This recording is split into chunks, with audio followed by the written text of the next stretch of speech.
123 বছরের রেকর্ড ভাঙলেন ব্রাজিলের footballer Rodrigo. হ্যাঁ বন্ধুরা, আপনি ঠিকই শুনতেছেন, যদিও এটা পজিটিভ কোনো রেকর্ড না। যে রেকর্ডটা শুনলে হয়তো যারা ব্রাজিলের ভক্ত আছেন আপনাদের খারাপও লাগতে পারে।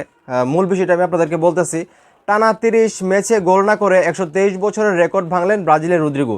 মানে উনি লাস্ট 30টা ম্যাচ খেলেছেন, সেইখানে উনি এখন পর্যন্ত একটা গোল করতে পারেন নাই। এবং 123 বছরের মানে আগে এটা এরকম একটা খেলোয়াড়ের সঙ্গে হয়েছিল, এবং 123 বছর পর সেই রেকর্ডটা এখন রদ্রিগো ভেঙে দিল।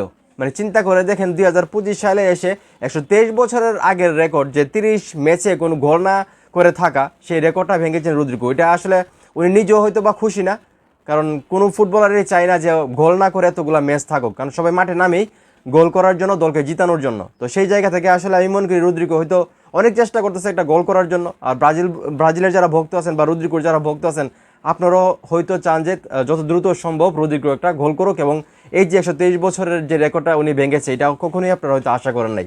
তো এখন এই মুহূর্তে যারা ব্রাজিলের ভক্ত আছেন বা রদ্রিগোর ভক্ত আছেন, আপনারা এই রেকর্ডটাকে কীভাবে দেখবেন, পজিটিভলি না নেগেটিভলি, সেটা অবশ্যই কমেন্ট করে জানাবেন। ভিডিওটা ভালো লাগলে অবশ্যই শেয়ার করবেন।